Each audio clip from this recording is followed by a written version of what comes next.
Dear students, स्वागत है आपका। हम पढ़ने चल रहे हैं अब डाइजेस्टिव ग्लैंड्स के बारे में, मतलब पाचन ग्रंथियों के बारे में। पाचन ग्रंथियां हमने बताई थी पहले शुरुआत में ही 3 होती हैं। एक लार ग्रंथि होती है, दूसरा यकृत और फिर क्या, तीसरी पैंक्रियाज। तो लार ग्रंथि के बारे में हम चर्चा कर चुके हैं पहले चैप्टर में, जब हम कहेंगे डाइजेशन इन माउथ, मतलब माउथ में जब हम क्या डाइजेशन पढ़ रहे थे, भोजन का पाचन जब मुख में पढ़ रहे थे, तो वहाँ पर हमने लार के बारे में वहीं पर बात कर ली है। लेकिन अब रही बात कि कुछ और बची है, जैसे लीवर अभी बची गई है, उसके बाद फिर पैंक्रियाज बचा हुआ है। अब लीवर और पैंक्रियाज के बारे में आज हम बातें कर लेते हैं, ठीक है। तो ये जैसे पाचन हमने देखा भोजन कहाँ से कहाँ तक जाता है, किस तरह से पाचन होता है उसका। लेकिन रही बात कि ये पाचन करने वाली कुछ ग्रंथियाँ होती हैं जिनसे कुछ एंजाइम्स निकलते हैं। अब उन एंजाइमों के बारे में हमें देखना है कि मतलब कौन से एंजाइम निकलते हैं, ठीक है। अब अगला क्या है, हम पढ़ते हैं, पहला टॉपिक है क्या, लीवर के बारे में। लीवर के बारे में पढ़ते तो हमने एक ये फिगर बनाया है नॉर्मल सा लीवर का। ध्यान देंगे फिगर में पहले क्या करते हैं, इस फिगर को ही समझा देते हैं। ये क्या है, आप देख पा रहे हैं यहाँ से ऐसी संरचना कुछ दिख रही है इस तरह से, यही संरचना आपकी लीवर है।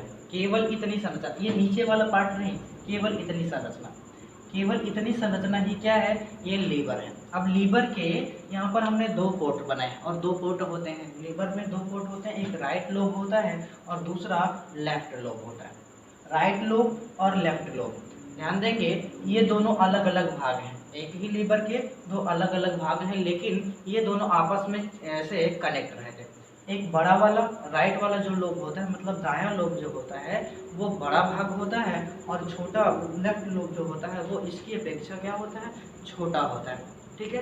अब रही बात यहाँ पे हमने क्या बनाया, इसके ऊपर देख रहे हैं यहाँ पर ये डॉटेड लाइन से एक संरचना दिख रही है। डॉटेड लाइन से ये जो संरचना दिख रही है ये डायाफ्राम लिखा है। क्या लिखा है, डायाफ्राम। डायाफ्राम क्या है, डायाफ्राम कहेंगे इसके ऊपर का जो भाग है वो वक्ष गुहा कहलाता है। मतलब डायाफ्राम के जैसे ही हम ऊपर जाएंगे वो थोरेसिस कैविटी या वक्ष गुहा का भाग आ जाएगा। मतलब यदि हम कहें कि जस्ट सीने वक्ष गुहा को देखेंगे तो वक्ष गुहा को ऐसे ही ढकी एक संरचना नीचे ऐसे इस तरह से तली के रूप में बनी रहती, इसी तली को या फिर इसी बॉर्डर को ही कहा जाता है क्या, डायाफ्राम, ठीक है। उसके बाद डायाफ्राम के जस्ट नीचे वाला जितना भी सारा पार्ट होता है वो सारा का सारा पार्ट जो है वो क्या है, वो एब्डोमिनल कैविटी या फिर उदर गुहा का भाग होता है। तो इसका मतलब यहाँ पे ये दिखा रहा है कि जो डायाफ्राम है वो क्या है, डायाफ्राम ये हमें क्या कर रहा है, थोरेसिस और एब्डोमिनल कैविटी को डिवाइड कर रहा है। लेकिन जो लीवर है या फिर लीवर का जो पूरा का पूरा सिस्टम है वो किस कैविटी में आ रहा है, तो हम कहेंगे उदर गुहा में या फिर एब्डोमिनल कैविटी में आ रहा है, ठीक है। ये हो गया। उसके बाद यहाँ पर आप डॉटेड लाइन से ये संरचना देख रहे हैं इसके बीच में, मतलब ये वाला अलग भाग, उसके बाद ये वाला राइट वाला, मतलब राइट और लेफ्ट वाले दोनों भागों के बीच में एक संरचना आप देख रहे हैं, ये एक कनेक्टर है। कहेंगे क्या है, एक मांसल संरचना, वो भी है मांसल संरचना ही है, लेकिन वो कनेक्ट करके रखते हैं किसको, left lobe to right lobe को। तो इसको कहा जाता है यहाँ फैल्सिकम लिगामेंट। एक लिगामेंट है, एक अंग है, फैल्सिकम नाम का है। यही क्या एक मांसल संरचना है, वो क्या करती है, दोनों भागों को क्या करके रखती है, वो कनेक्ट करके रखती है, ठीक है। उसके बाद यहाँ पर आप देख रहे हैं कि झाड़ी जैसी, या फिर कहेंगे कि एक वृक्ष के टहनियों जैसी संरचना यहाँ पर आपको दिखाई दे रही, वृक्ष के टहनियों जैसे शाखाओं जैसी संरचना यहाँ पर दिखाई दे रही। ये हमने यहाँ पर क्या लिखा है, ये हिपैटिक डक्ट है। हिपैटिक डक्ट का मतलब आप ये समझिए कि ब्लड, इस लीवर में जो ब्लड वाहिनियाँ हैं, ब्लड वाहिनियों को हिपैटिक नाम से जाना जाता है ना। क्या कहेंगे, मतलब लीवर में जो रक्त लाने वाली जो कोशिकाएं हैं उनको हिपैटिक कोशिकाएं कहा जाता है, इसीलिए यहाँ पर हिपैटिक डक्ट नाम दिया गया। डक्ट का मतलब नालिका, कोशिका। डक्ट का मतलब आप क्या कहोगे, नालिका कहोगे या फिर वाहिनियां कहोगे, है ना, डक्ट का मतलब। अब हिपैटिक नाम है ना, हिपैटिक किसका नाम है, तो ये लीवर वाली जो सारी की सारी रक्त वाहिनियां हैं, ब्लड लेने तथा ले जाने वाली जितनी भी वाहिनियां, उनको क्या कहा गया है, हिपैटिक डक्ट कह दिया। उसके बाद लेफ्ट आगे आएंगे तो यहाँ पर कॉमन हिपैटिक डक्ट लिखा है, देखेंगे तो एक जो है, एक हिपैटिक डक्ट इधर से आ रही है, मतलब लेफ्ट लोब से, दूसरा हिपैटिक डक्ट किधर से जा रही है, तो राइट लोब से, और दोनों जाकर के कहीं एक में कनेक्ट हो रही हैं। तो इसलिए ये वाली जो डक्ट है, ये वाली जो वाहिनिका है, ये वाली जो नलिका है, ये इन दोनों में क्या है, कॉमन है, इसीलिए इसको क्या नाम दे दिया गया, कॉमन हिपैटिक डक्ट। ठीक है। उसके बाद यहाँ पर आप देख रहे होंगे एक थैली जैसी गुब्बारे जैसी संरचना यहाँ पर लटक रही है। क्या गुब्बारे जैसी संरचना यहाँ पर लटक रही है। इस गुब्बारे जैसी या थैली जैसी संरचना को कहा जाता है गॉल ब्लैडर। गॉल ब्लैडर का मतलब पित्ताशय, पित्त की थैली जिसको हम कहते हैं ना, पित्त की थैली है या फिर पित्ताशय है। कहाँ पर उपस्थित है तो हम देख पा रहे हैं ये हमारा राइट लोब है। क्या लीवर का राइट लोब, और राइट लोब के जस्ट नीचे वाले पार्ट में उपस्थित है। कहाँ पर पित्ताशय उपस्थित है तो आप पहले यहाँ से क्वेश्चन यही बन सकता है पित्ताशय से क्या क्या बनेगा कि पित्ताशय कहाँ पर उपस्थित होता है। पहली बात तो आप बताओगे कि लीवर में उपस्थित होता है या लीवर का अंग होता है, लेकिन अब उसी एग्जाम ने क्या कर लिया, उसी को दोबारा घुमाकर ऐसे पूछ लिया कि लीवर में पित्ताशय की स्थिति कहाँ पर होती है। तो आप क्या बताओगे कि राइट लोब के निचले वाले भाग में। अच्छा, इसी को ऐसा भी कह सकता है कि राइट लोब के ऊपरी वाले भाग में, राइट लोब के दाएं वाले भाग में। आप क्या बताओगे कि राइट लोब के निचले वाले भाग में क्या उपस्थित होता है तो गॉल ब्लैडर। उसके बाद हम आगे बढ़ें तो यहाँ पर देख रहे हैं कि ये गॉल ब्लैडर से ये एक इसमें जूस जैसी संरचना दिख रही है, ये है ना, तरल है, तरल पदार्थ है, लिक्विड है। इस लिक्विड को यहाँ पर नाम दिया गया है, लिक्विड क्या है, बाइल जूस है। क्या है, बाइल जूस। ये लिक्विड बाइल जूस मतलब गॉल ब्लैडर में फिगर को देख करके यह स्पष्ट हो रहा है कि गॉल ब्लैडर में क्या भरा होता है, इस थैली में क्या पाया जाता है। तो आप कहोगे क्या, बाइल जूस पाया जाता है। बाइल जूस का मतलब पित्त रस पाया जाता है। पित्त रस किसमें है तो गॉल ब्लैडर में। गॉल ब्लैडर का काम ही है पित्त रस को इकट्ठा करना। गॉल ब्लैडर का काम मतलब एक थैली है, खाली स्थान है। जैसे हम कहेंगे खाली स्थान में आप कुछ भी रख सकते हैं, थैली झोले में आप कुछ भी रख सकते हैं, लेकिन यहाँ पर ये कुछ भी नहीं रख सकते हैं। इनके लिए पर्टिकुलर ऑब्जेक्ट बनाइए। क्या रखेंगे कि केवल जूस रखेंगे, और वो भी कौन सा तो पित्त रस रखेंगे, है ना, बाइल जूस रखेंगे। उसके बाद इनकी वाहिनियाँ मतलब जो पित्त रस को पहुँचाती है कहाँ तक, तो आप देख रहे हैं यहाँ पर एक संरचना दिख रही है सी आकार की। क्या दिख रही है, अंग्रेजी के अक्षर सी आकार की संरचना दिख रही है। ये जो संरचना है वो क्या है, वो हमने यहाँ पर लिखा है, ये डाउटनम है, ग्रहणी है, जिसके बारे में हम पढ़ चुके हैं। ठीक है, ग्रहणी है कहाँ, ये दिख रही है डाउटनम। अब इसी डाउटनम में आकर के ये जुड़ी रहती है, क्या, बाइल डक्ट। बाइल डक्ट कहाँ आकर के जुड़ी रहती है, बाइल डक्ट का मतलब पित्त रस को पहुँचाने वाली नलिका, पित्त रस को बहाने वाली नलिका। कौन सी, बाइल डक्ट के नाम से जानी जाती है। कहाँ पर पहुंच रही है तो देख रहे हैं यहाँ पर ये आकर के ये सी आकार की संरचना अर्थात डाउटनम या फिर ग्रहणी में मिल रही है। और रही बात ये कॉमन हिपैटिक डक्ट जो है, ये इसी में नहीं कहेंगे, ये इसी के पीछे से मुड़ जाती हैं।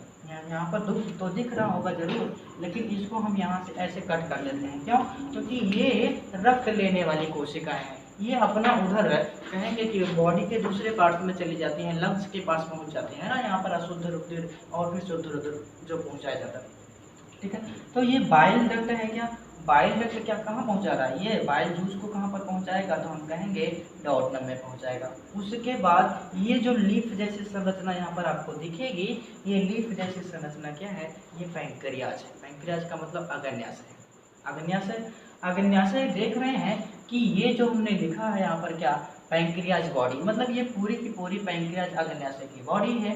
उसके बाद यहाँ पर लिखा है ये पैंक्रियाज डक्ट, मतलब ये बीच वाली जो नलिका आपको दिख रही है, ये पैंक्रियाज मतलब अग्न्याशय रस को, अग्न्याशय रस को इस ग्रहणी तक पहुँचाने वाली नलिका है पैंक्रियाज डक्ट। उसके बाद ये छोटा सा पार्ट, ये निकला हुआ पूंछ जैसी संरचना, तो उसको हमने कह दिया कि ये पैंक्रियाज टेल है, अग्न्याशय की पूंछ है। उसके बाद यहाँ पर देख रहे हैं कि इसका लास्ट वाला भाग जैजुनम कहलाता है। क्या, जैजुनम है। कौन सा, इस सी आकार की संरचना का लास्ट वाला भाग जैजुनम। जैजुनम का मतलब क्या कि हम जब छोटी आंत पढ़ रहे थे तो छोटी आंत में हमने देखा था कि छोटी आंत के 3 पार्ट होते हैं। पहला पार्ट क्या हमने बताया था, डाउटनम या ग्रहणी होती है। दूसरा पार्ट जैजुनम होता है, और तीसरा पार्ट क्या, इलियम के नाम से जानी जाती है। लेकिन यहाँ पर पहली बात की तो संरचना हम दिखा रहे हैं। क्यों इसको दिखा रहे हैं, क्यों, क्योंकि यहाँ पर लीवर से इंपॉर्टेंट काम जुड़ा हुआ है, इसलिए हमें इसे दिखाना पड़ा। ठीक है, अब रही बात क्या कि जेजुनम है, तो जेजुनम जो है ये इसी ग्रहणी का अंतिम भाग है, मतलब ग्रहणी जहाँ पर डोडनम वाला पार्ट जहाँ पर खत्म होता है वहीं से स्टार्ट हो जाता है जेजुनम वाला भाग। तो इसलिए हमने कह दिया है कि यहाँ से जेजुनम स्टार्ट हो जाता, मतलब छोटी आंत का जेजुनम वाला भाग यहीं से स्टार्ट होगा, मध्य भाग जिसको कहें। ठीक है, तो ये बात हुई, ये संरचना हमें समझ में आ गई। अब हम लीवर के बारे में पढ़ते हैं। तो सबसे पहली बात तो ये कहेंगे कि जो लीवर है ये कोई ऑर्गन नहीं है। आप क्या कहोगे? लीवर जो है वो कोई अंग नहीं है, ये एक ग्लैंड है। क्या है? ग्रंथि है। क्या है? लीवर जो है ये एक ग्रंथि है। क्या है? ये एक ग्रंथि है।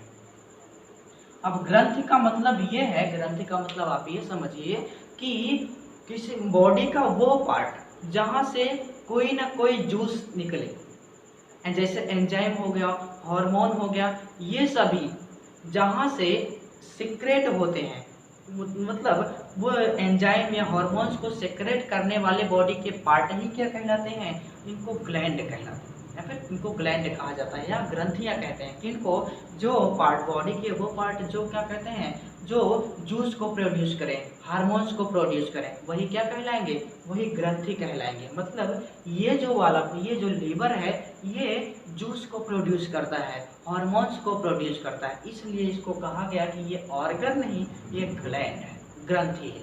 तो उसके बाद यहाँ पर दूसरा पार्ट, हमें दूसरा क्वेश्चन ये बनता है कि जो लीवर है वो हमारी बॉडी के या ह्यूमन बॉडी के सबसे बड़ी ग्रंथि होती है। क्या? सबसे बड़ी ग्रंथि। ये क्या है? ये ह्यूमन बॉडी की सबसे बड़ी ग्रंथि, मतलब एक ग्रंथि है, तो ये तो बात समझ में आ गई। तो उसके बाद क्या कि ये सबसे बड़ी ग्रंथि, ह्यूमन बॉडी की सबसे बड़ी ग्रंथि है, सबसे बड़ी ग्रंथि। अब दूसरा पॉइंट है, ये जो सबसे बड़ी ग्रंथि हमें तो समझ में आ गई कि मानव शरीर की सबसे बड़ी ग्रंथि ये लीवर है, यकृत है। अच्छा, इसी यकृत को क्या कहा जाता है? जिगर भी कहते हैं। क्या? जिगर, जिगर है ना। जिगर किसको कहा जाता है? तो यकृत को है। अच्छा, हमें एक बात ये समझ में कि सबसे बड़ी ग्रंथि है, लेकिन यहाँ पर क्वेश्चन इसी को दोबारा घुमा करके ऐसे पूछे क्या कि सबसे बड़ी पाचक ग्रंथि कौन सी है?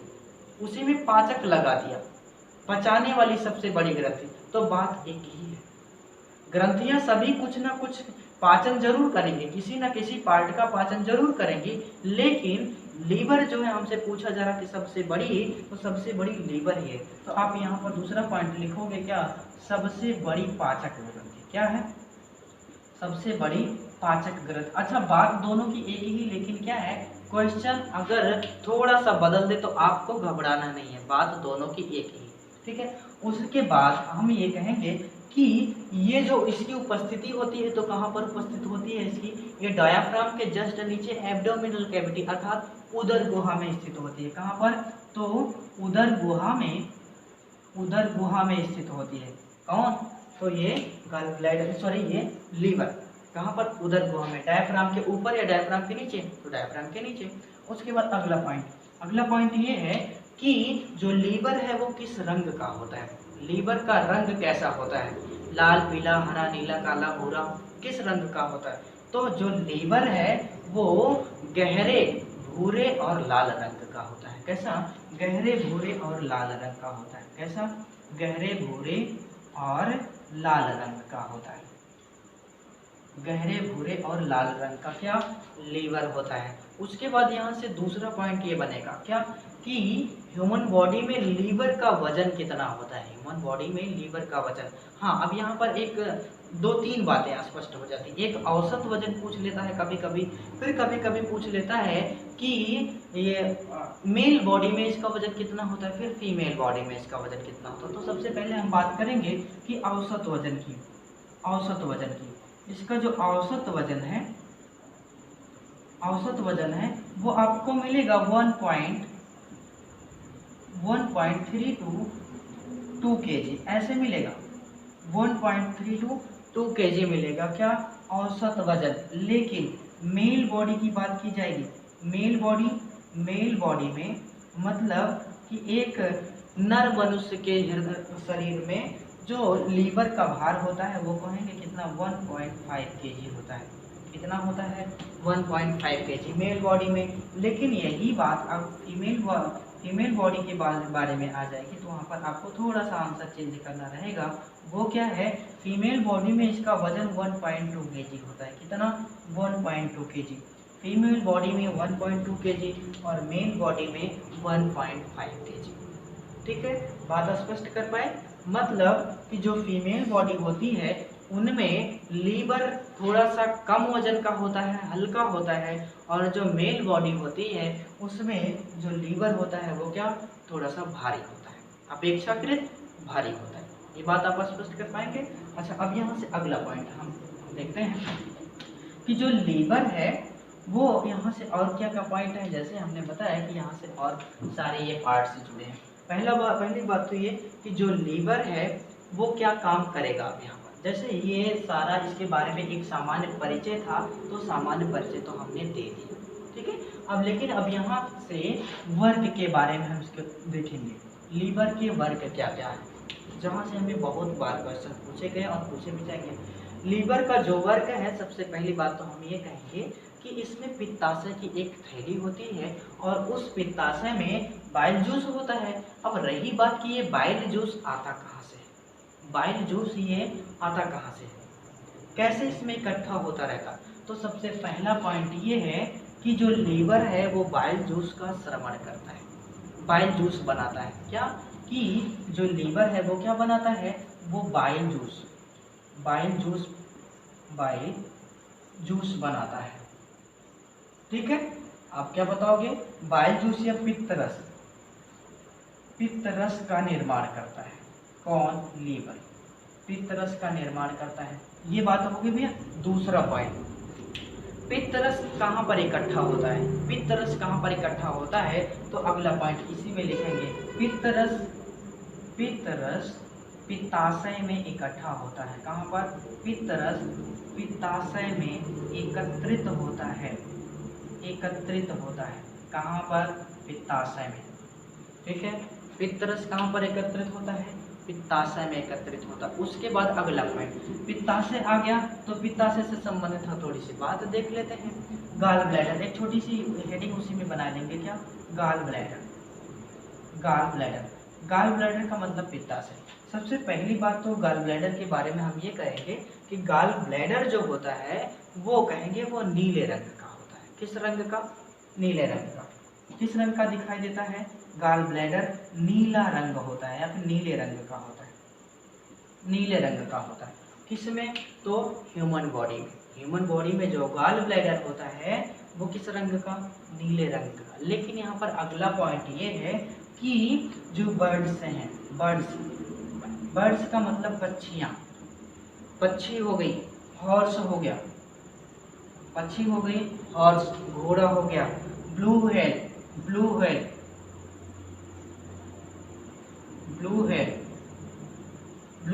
मतलब व्हेल मछली हो गई। क्या? बर्ड्स हो गई, हॉर्स हो गया, ब्लू व्हेल हो गया। इन सब के बॉडी में गाल ब्लैडर या पित्ताशय नहीं पाया जाता है।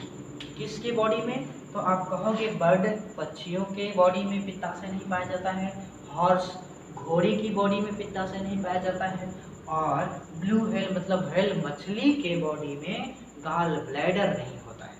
ठीक है, अगला पॉइंट यहाँ पर गाल ब्लैडर नहीं पाया जाता, आगे लिख लेंगे गाल ब्लैडर नहीं पाया जाता है। फिर आगे ये है कि यह जो ये गाल ब्लैडर है ये एक नाशपाती के आकार का होता है। कैसे?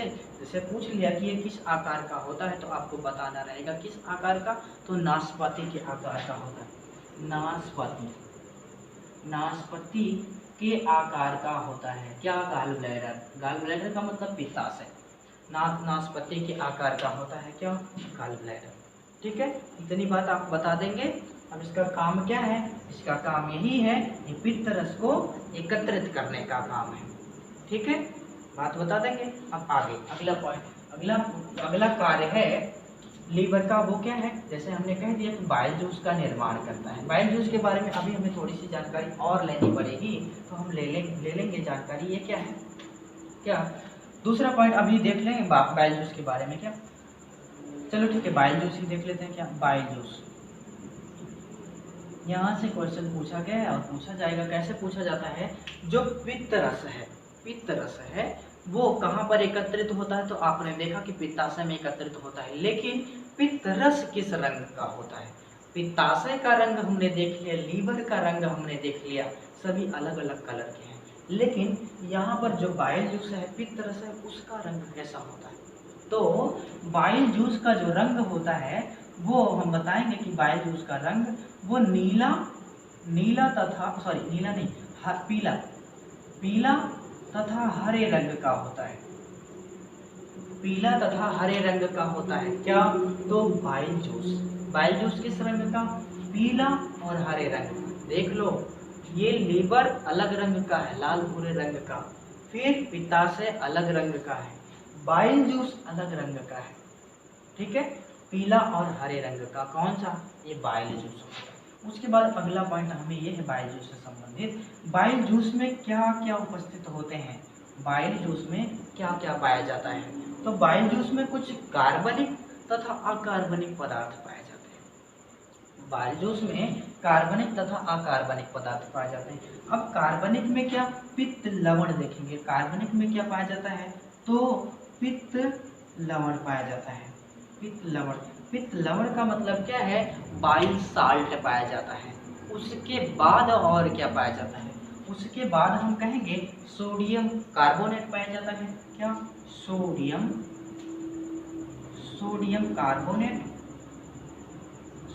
कार्बोनेट पाया जाता है।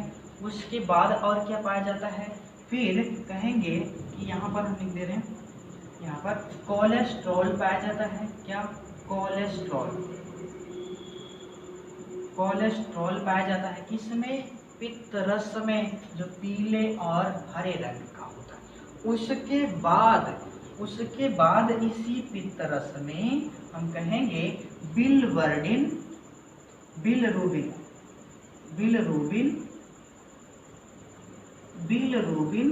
और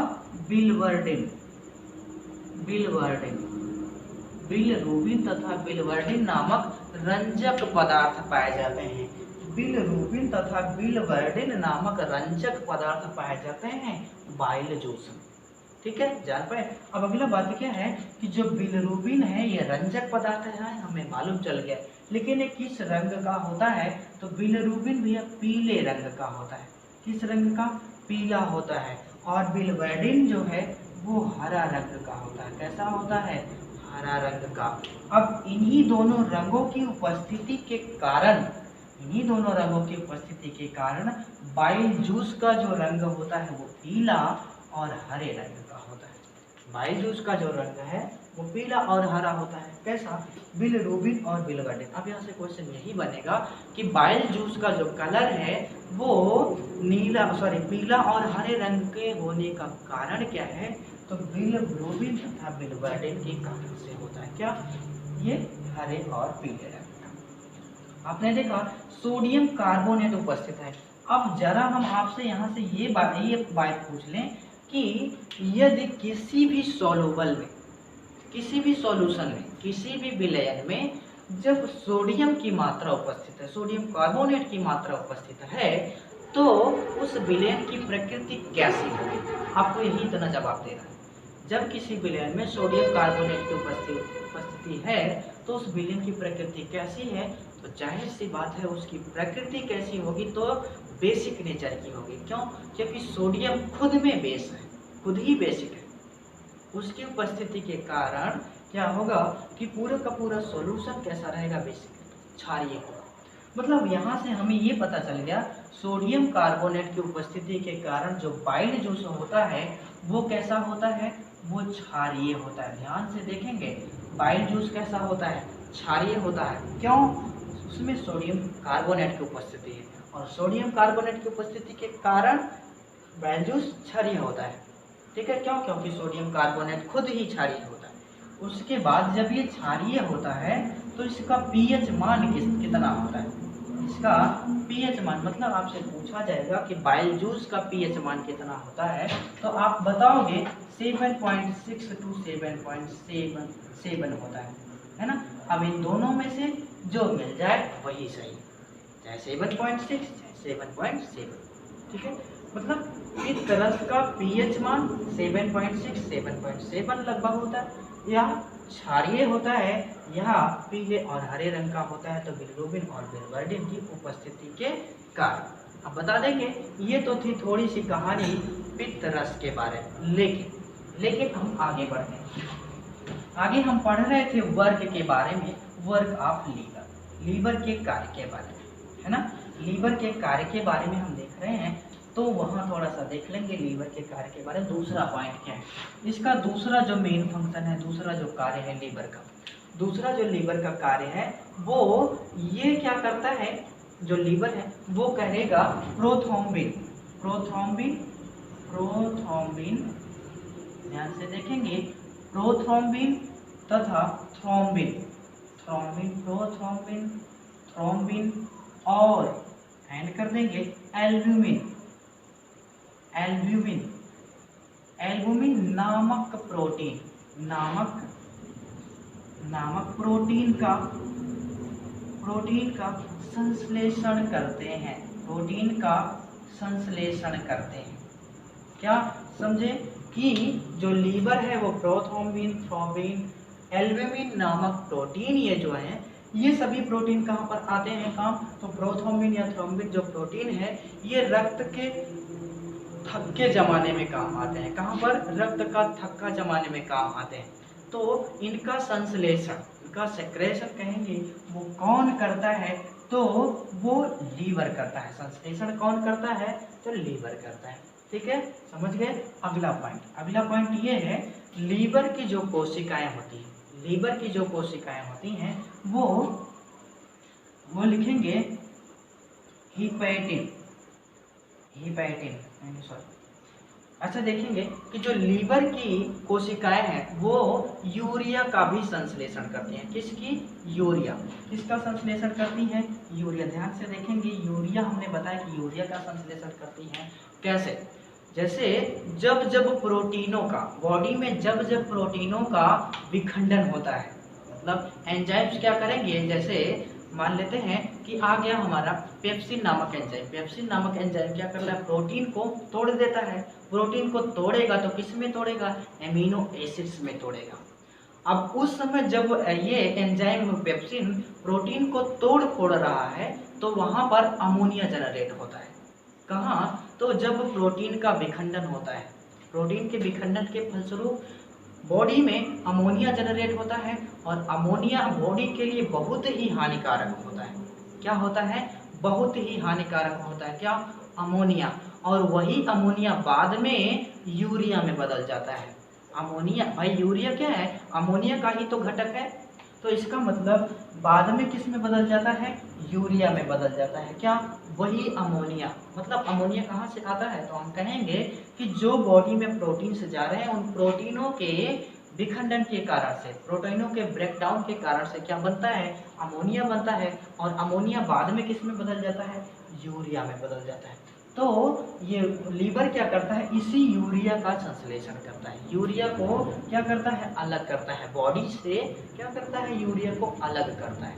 मतलब यूरिया या अमोनिया एक तरफ हो जाते हैं, बाकी जो ब्लड होता है वो एक तरफ हो जाता है। मतलब ये अलग अलग करने का भी काम करता है।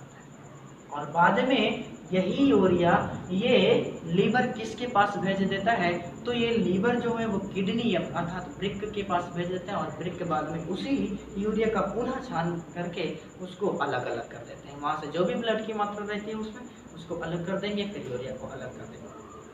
अब क्या देखेंगे, यूरिया का संश्लेषण करता है, यूरिया का संश्लेषण करता है, यूरिया का संश्लेषण करता है कौन, तो हम कहेंगे लीवर। लीवर क्या कर रहा है, यूरिया का संश्लेषण कर रहा है।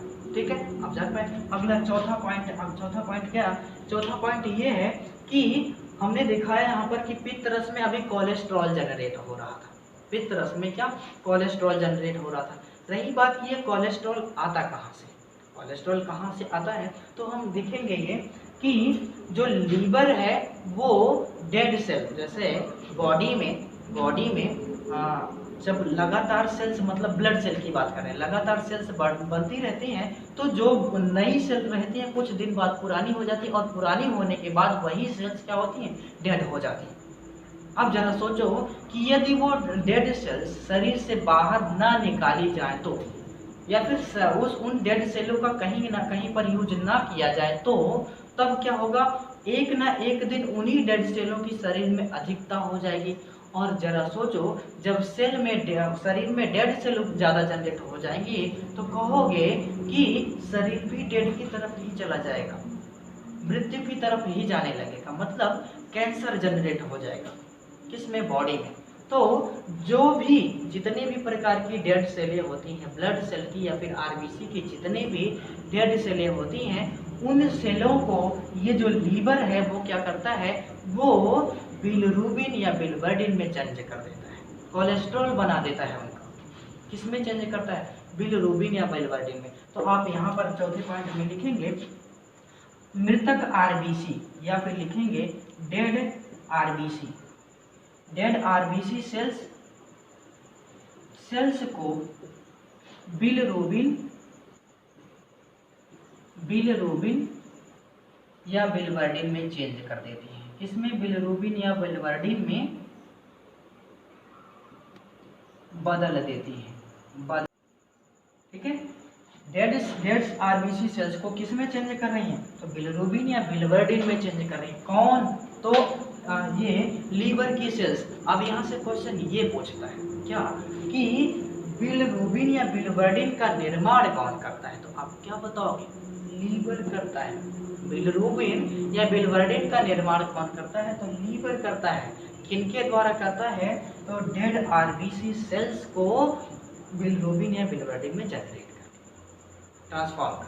ठीक है, अगला पॉइंट, पांचवा कार्य इसका ये है कि आरबीसी जब हम बच्चे रहते हैं, मतलब जो छोटा सा भ्रूण होता है, भ्रूण के बारे में आपने सुना होगा, भ्रूण ह्यूमन का जो भ्रूण होता है, जो छोटा सा गर्भाशय का बच्चा होता है, उसके शरीर में उस समय अस्थि मज्जा नहीं उत्पत्ति हो पाई रहती है। मतलब कहेंगे कि भ्रूण के शरीर में क्या रहता है, अस्थि मज्जा जब नहीं बन पाई रहती है तब उस समय लीवर बन गया रहता है। और लीवर बनने के बाद उसके शरीर में जो रक्त का संचार करता है, रक्त को जनरेट करने वाली कोशिका होती है, रक्त को उत्पन्न करने का काम कौन करता है, तो लीवर करता है।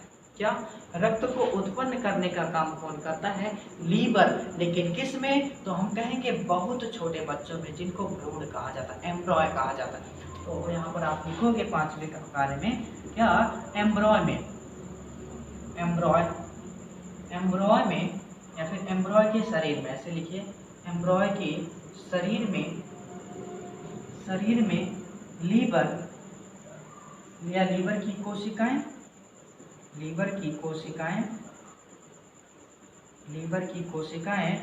ब्लड जनरेट करती हैं, ब्लड उत्पन्न करती हैं। ठीक है, और एक बात यहाँ से ये ध्यान रख लेना कि जो एम्ब्रॉय या फिर छोटे बच्चे के शरीर में, जिसके शरीर में अभी अस्थिमज्जा पूरी तरीके से नहीं बन पाई है, क्यों, क्योंकि ह्यूमन बॉडी के शरीर में, एक वयस्क शरीर में क्या होता है कि जो ब्लड बनती है वो कहाँ, अस्थिमज्जा में बनती है, ब्रेन या फिर कहेंगे बोन मैरो में बनती है। लेकिन एक एम्ब्रॉय की बात की जाएगी तो वहाँ पर कोई भी बोन मैरो नहीं होगा। जब कोई भी बोन मैरो नहीं होगा तो वहाँ पर जो लीवर बनेगा, जो रक्त बनेगा वो लीवर में बनेगा। यहाँ से क्वेश्चन ये दोबारा उठ जाता है, आप ये भी जानते होंगे कि एक वयस्क मनुष्य के शरीर में रक्त कितना होता है, तो आप कहोगे कि पूरे उसके वजन का 7% रक्त होता है। कितना, पूरे एक वयस्क मनुष्य के पूरे शरीर के 7% भाग क्या होता है, ब्लड पाया जाता है। लेकिन एक बात ध्यान से सुनेंगे कि वो बच्चा जो अभी अपने माँ के पेट में है, माँ के गर्भ में है, उसके शरीर में, उसके शरीर के वजन से ज़्यादा उसके शरीर में ब्लड होता है।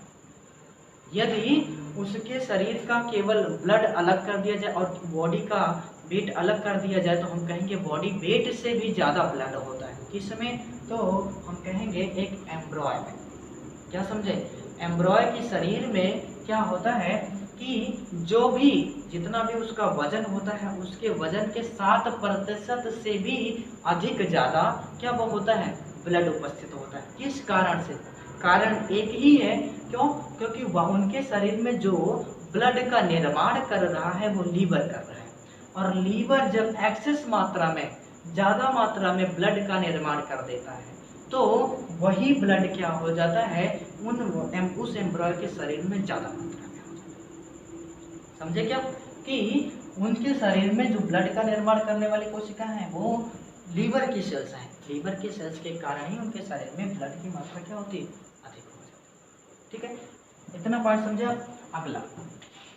अगला इसका कार्य क्या है कि ये अगला पॉइंट है, छठा पॉइंट लिख लेंगे।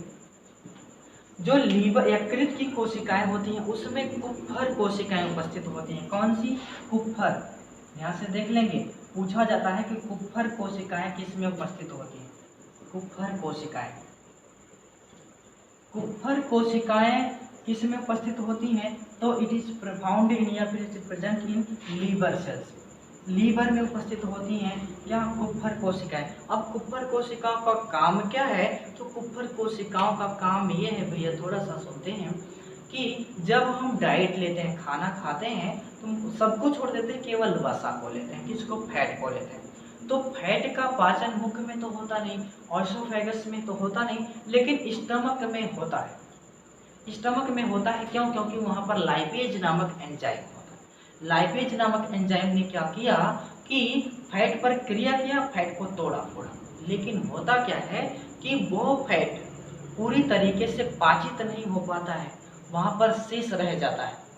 काइम में जो बचा का बचा फैट है, उस फैट को ये कुप्फर कोशिकाएं क्या करती हैं, एक पित्त रस बनाती हैं। मतलब ये भी पित्त रस का ही निर्माण करती है, और वही पित्त रस क्या करता है, जा करके उस वसा की कोशिकाओं को तोड़ फोड़ देता है। वसा को तोड़ फोड़ देता है, कोशिकाओं नहीं, वसा को क्या करेगा, और छोटे छोटे सरल आकार के टुकड़ों में चेंज कर देगा, ताकि शरीर जो है उस फैट को अपने अंदर एब्जॉर्ब कर सके, है ना। तो कुप्फर कोशिकाएं क्या करती हैं, वसा का, ऐसे लिखेंगे, वसा के अणुओं को या फिर वसा का इमल्सीकरण करती हैं। इमल्सीकरण करती हैं। ध्यान देंगे, इमल्सीकरण का मतलब क्या है? इमल्सीकरण का मतलब कि जटिल वसा के टुकड़ों को छोटे छोटे और सरल टुकड़ों में परिवर्तित कर देना ही इमल्सिफिकेशन कहलाता है। इमल्सीकरण की क्रिया कहलाती है। ठीक है, तो ये कुप्फर कोशिकाएं हैं। और एक बात याद रखना, यहाँ से एक क्वेश्चन ये भी बन सकता है कि इमल्सिफिकेशन की प्रोसेस और कौन करता है, तो पित्त रस करता है। क्यों? क्योंकि कुप्फर कोशिकाओं के द्वारा ही पित्त रस जनरेट होता है। किसके द्वारा? कुप्फर कोशिकाओं के द्वारा। तो हम कहेंगे कि पित्त रस का जो काम होता है वो वसा का इमल्सिफिकेशन करना होता है। वसा का इमल्सिफिकेशन करना किसका काम होता है? तो आप लिखोगे यह एक पित्त रस का भी काम है। पित्त रस का भी काम है। पित्त रस का भी काम है क्या? वसा का इमल्सिफिकेशन करना, पायसीकरण। इसी इमल्सिफिकेशन को कहते हैं पायसीकरण। दूसरा पॉइंट ये है, पित्त रस में कोई भी एंजाइम उपस्थित नहीं होता है। कोई भी एंजाइम नहीं होता है। अब कोई भी एंजाइम नहीं होने की बात आ गई तो ह्यूमन बॉडी के डाइजेस्टिव सिस्टम का और कौन सा वो भाग है जहाँ पर कोई भी एंजाइम जनरेट नहीं होता है? आप बताओगे। तो सबसे बड़ी जो लार्ज इंटेस्टाइन है, वहाँ पर भी किसी भी प्रकार का एंजाइम जनरेट नहीं होता।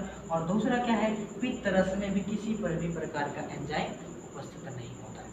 लेकिन कोलेस्ट्रॉल की उपस्थिति के कारण ये पित्त रस क्या करता है, वसा को छोटे छोटे टुकड़ों में तोड़ देता है, ताकि वो शरीर उस वसा के टुकड़ों को अपने अंदर एब्जॉर्ब कर सके। ठीक है, ये बात समझ पाए? अगला पॉइंट ये है यकृत से जुड़ा। यकृत की जो कोशिकाएं होती हैं वो काम क्या करती हैं, वो यकृत की जो कोशिकाएं 7 नंबर हम कहेंगे हेपेरिन नामक, किस नामक का? हिपैरिन नामक प्रोटीन का ये श्रवण करती है या फिर रासायनिक पदार्थ का स्राव करती है। हिपैरिन नाम की यकृत की कोशिकाएं हिपैरिन नामक यकृत की कोशिकाएं हिपैरिन नामक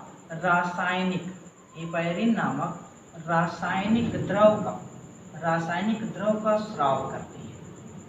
क्या करती हैं? रासायनिक द्रव का स्राव करती हैं। किस नाम का? हिपैरिन नाम का। हिपैरिन नाम का ये हिपैरिन क्या है? हिपैरिन एक प्रकार का रासायनिक द्रव है जो किस काम में आता है? यही हिपैरिन नामक जो रासायनिक द्रव है ये बाद में बह करके जाता है इन ब्लड वेसल्स के साथ या हिपैटिक डक्ट के साथ बह करके चला जाता है। अब वहां पर काम क्या करता है? उन ब्लड के सिराओं में जो छोटी छोटी पतली पतली खून बहाने वाली नलिकाएं हैं उन कोशिकाओं में पहुंच जाता है हिपैरिन नामक पदार्थ और उन कोशिकाओं में जो ब्लड बह रहा है उनको जमने से रोकता है। तो कौन? ये हिपैरिन। भाई जाहिर सी बात है, अभी ब्लड को हम अपनी बॉडी के अंदर से निकाल करके यदि बाहर रख दें तो थोड़ा देर नहीं लगेगा कि वो ब्लड जम जाएगा। तो कारण क्या है कि हमारी बॉडी के अंदर जब रहता है तो वही ब्लड नहीं जमता है। तो कारण हिपैरिन है। कारण क्या है? हिपैरिन है। हिपैरिन क्या करता है? वो जमने से रोकता है किसको? तो ब्लड को। अब हिपैरिन जनरेट कहाँ पर होता है? तो लीवर में जनरेट होता है। हिपैरिन कहाँ जनरेट होता है? लीवर में जनरेट होता है। बात समझ में आई? तो यहाँ पर आप लिखोगे हिपैरिन नामक रासायनिक द्रव का स्राव करती है जो रक्त कोशिकाओं में, आगे लिख लेंगे, रक्त कोशिकाओं में ब्लड के जमने से रोकती हैं। ठीक है, ब्लड के जमने से रोकती है। कौन रोकता है? तो हिपैरिन नामक ये छोटा सा रासायनिक पदार्थ। इतनी बात समझ में आई? तो इतना मेन फंक्शन था किसका? लीवर का। बता दोगे? ठीक है, लीवर का इतना मुख्य कार्य था। अब यहाँ पर हम थोड़ा सा और बयान कर लेते हैं क्या कि यहाँ पर एक ये बना है, एक छोटी सी गोल जैसी संरचना दिख रही। अच्छा, ये जो गोल गोल संरचना ये तो काट है। ये तो कहेंगे कि इस सी आकार या डाउटनेम की काट है, लेकिन ये कोई काट नहीं है, ये एक वाल्व है। क्या है? एक वाल्व की तरह है। इसको हमने क्या क्या लिखा था? यहाँ पे लिखा था स्फिंक्टर ऑफ ऑडी। ध्यान से समझेंगे। स्फिंक्टर ऑफ ऑडी, जो भी कायम का मतलब आमाशय का जो भोजन ग्रहणी में पहुंच रहा, मतलब यहाँ से आमाशय से भोजन आएगा, यहाँ तक आएगा, तो उस कायम में कोई परिवर्तन नहीं होगा। मतलब कायम अम्लीय रहता है कहाँ पर? आमाशय में। लेकिन यही जब आप कायम यहाँ पर पहुँचता है तो यहाँ से इधर से पित्त रस और इधर से अग्न्याशयिक रस आकर के मिलते हैं। लेकिन कैसे? तो ये जो पार्ट है ये एक स्फिंक्टर की तरह काम करता है, मतलब सिकुड़ता है, फैलता है, इस तरह से ऐसे इसका काम होता है। ठीक है, एक वाल्व की तरह। जैसे ही कायम यहाँ पहुँचा तैसे ये फूल करके बड़ा हो जाता है। ध्यान से समझेंगे, ये जो स्फिंक्टर लगा हुआ है ये जैसे ही कायम यहाँ तक पहुँचा तैसे ही फूल करके बड़ा हो जाएगा, और जैसे ही बड़ा होता है तैसे इधर से ये पैंक्रियाज डक्ट से पैंक्रियाज जूस निकलेगा, इधर आएगा, इधर खींचेगा पैंक्रियाज जूस को, और यहाँ से बाइल जूस को अपनी तरफ खींचेगा। भाई जब ऐसे फैलेगा तो इधर से बाइल डक्ट से क्या निकलेगा? बाइल जूस निकल के आएगा इधर, और इधर से पैंक्रियाज जूस निकल के आएगा और उसी कायम में मिक्स हो जाएगा। ऐसे खिंचता बटुरता रहेगा और उसी को बार बार उसी में घुमाता रहेगा। किसको? कायम को। और कायम को घुमा करके उसमें क्या मिलाता है? बाइल डक्ट मिलाता है, बाइल जूस मिलाता है और पैंक्रियाज जूस मिलाता है। दोनों जूसों को मिला करके उसी में कायम फिर से बना देता है। लेकिन रही बात ये कि कायम में जब पित्त रस मिलता है, कायम का मतलब भोजन, आमाशय में उपस्थित भोजन है ना। कायम में पित्त रस जब मिलता है पित्तरस जब मिलता है तो पित्तरस जब मिलता है तो कायम क्या होता है, तो कायम क्षारीय हो जाता है। क्या हो जाता है, क्षारीय हो जाता है। ध्यान से समझेंगे, पूछा जाता है कि कायम कब क्षारीय होता है और कब अम्लीय। अम्लीय तो जब वो आमाशय में पहुंचा था तभी उसमें HCl मिला था और जिसके कारण से वो अम्लीय हो गया था। लेकिन जब वही कायम ग्रहणी में पहुंचता है, स्फिंक्टर ऑफ ऑडी के पास पहुंचता है, तो वहां पर बाइल जूस के मिलने के कारण से उसका जो प्रकृति है कायम की, वो क्या हो जाती है, वो क्षारीय हो जाती है। क्या बताओगे, क्षारीय हो जाती है। अच्छा, एक काम यहाँ पर पित्तरस का और मिल गया क्या, कि पित्तरस भोजन को क्षारीय बनाता है। पित्तरस भोजन को क्या करता है, क्षारीय बनाता है। उसके बाद पित्तरस अपने साथ आए हुए, पित्तरस जो है भोजन के साथ आए हुए जीवाणुओं को नष्ट भी करता है। जैसे कुछ ऐसे जीवाणु जो HCl के प्रभाव से नहीं डेड हुए, वो यहाँ पर आकर के डेड हो जाते हैं क्षार के प्रभाव से। और उसके बाद अलग काम क्या है, भोजन को सड़ने से बचाता है। भोजन को सड़ने से कौन बचाता है, तो बचाता है यहाँ पर ये पित्तरस। ठीक है, पित्तरस। अच्छा, जैसे अब भाई आप एक बात देखो, आप शाम को खाना खा लीजिए, ध्यान से सुनिए हमारी बात। आप शाम को खाना खा लीजिए, जो भी खाना खाया, रोटी खाया, दाल खाया, सब्जी खाया, मीठा खाया, जो भी खाया, जितना जितना आप खाना खा रहे हैं उतना ही मात्रा में, उतना ही खाना इकट्ठा करके आप एक थैले में रख दीजिए। ध्यान से समझेंगे बात को, जितना आप खाना खा रहे हैं उतना ही खाना, उतनी बराबर मात्रा में वो एक आप अलग थैले में भरते जाइए। उसके बाद ध्यान से समझेंगे, आप जो खाना खाए हैं और जो खाना बाहर रखा हुआ है, देखेंगे दोनों में बहुत अंतर मिलेगा। थैले में जो भोजन रखा मिलेगा वो कहेंगे सुबह तक जाते जाते सड़ गया होगा, सुबह तक जाते जाते सड़ गया होगा। क्यों? क्योंकि उस पर बैक्टीरिया थे, वही बैक्टीरिया उस भोजन को दूषित कर दिए, सड़ा दिए। लेकिन वही खाना तो आपने भी खाया, इसका मतलब आपने भी बैक्टीरिया खाया है, तो आपके शरीर का भोजन क्यों नहीं सड़ा। बात यही है कि यहाँ पर HCl है, उस बैक्टीरिया को वहां पर डेड कर देते हैं। उसके बाद यहाँ पर पित्तरस है, बैक्टीरिया को डेड कर देते हैं। और जब बैक्टीरिया रहेगा ही नहीं तो भोजन सड़ेगा। ठीक है, तो यहाँ पर ये प्रोसेस होती है। पित्तरस का काम क्या है, भोजन को क्षारीय बनाता है, भोजन के साथ आए हुए बैक्टीरिया को नष्ट करता है, भोजन को सड़ने से बचाता है पित्तरस। स्फिंक्टर ऑफ ऑडी का भी काम समझ गए, ये आपस में ऐसे फूलती और बचकती रहती है, जिसके कारण से कायम में क्या करती रहती है, ये पित्तरस और अग्न्याशिक रस को मिलाती रहती है। ठीक है, इतनी बात आप समझ गए। अब जरा देखो कि आपसे जो भी लीवर का क्वेश्चन पूछा जाएगा वो आप बता दोगे, इतनी हम आशा करते हैं। ठीक है, अगला पॉइंट लीवर से क्या है, लीवर से नहीं है, एक पॉइंट बड़ा कंफ्यूजन है कि जैसे सबसे बड़ी ग्रंथि, शरीर की सबसे बड़ी ग्रंथि क्या है, लीवर को कहा जाता है। लेकिन सबसे बड़ा ऑर्गन, हमने कहा कि ऑर्गन नहीं है, लीवर जो है वो कोई ऑर्गन नहीं है, वो तो एक ग्लैंड है। तो सबसे बड़ी डाइजेस्टिव ग्लैंड आपने बता दी लीवर। लेकिन यहीं पर आपसे ये पूछ लिया जाए कि बॉडी का सबसे बड़ा ऑर्गन कौन सा है, तो भैया ऑर्गन अलग हो जाएगा, है ना। ऑर्गन ध्यान से समझेंगे, ऑर्गन अलग है। ऑर्गन जो है वो अंग होता है, अंग तंत्र होता है, और ये तो एक पाचन तंत्र का भाग है, ग्लैंड है, ग्रंथि। तो सबसे बड़ा ऑर्गन, बॉडी का जो शरीर का सबसे बड़ा ऑर्गन होता है वो क्या होता है, वो स्किन होती है। क्या? स्किन, त्वचा होती है। त्वचा सबसे बड़ा ऑर्गन होती है, जबकि शरीर की सबसे बड़ी जो ग्रंथि होती है वो कौन सी होती है, लीवर। दोनों में अंतर समझ गए, ऑर्गन और ग्लैंड में अंतर। ग्लैंड पूछा जाएगा तो आप लीवर जवाब दोगे, फिर उसके बाद आपसे ऑर्गन पूछा जाएगा तो आप त्वचा को जवाब दोगे। ठीक है, तो इतनी सी बात थी लीवर से संबंधित। ठीक है, अब लीवर यहीं पर हम समाप्त करते हैं। आगे अगला पॉइंट हम पढ़ाएंगे आपको, क्या, पैंक्रियाज के बारे में। क्यों? क्योंकि यहाँ पर अभी पैंक्रियाज के बारे में हमने नहीं पढ़ा। ठीक है, बस पढ़ते रहिए मजे से। Subscribe now and press the bell icon. Never miss an update.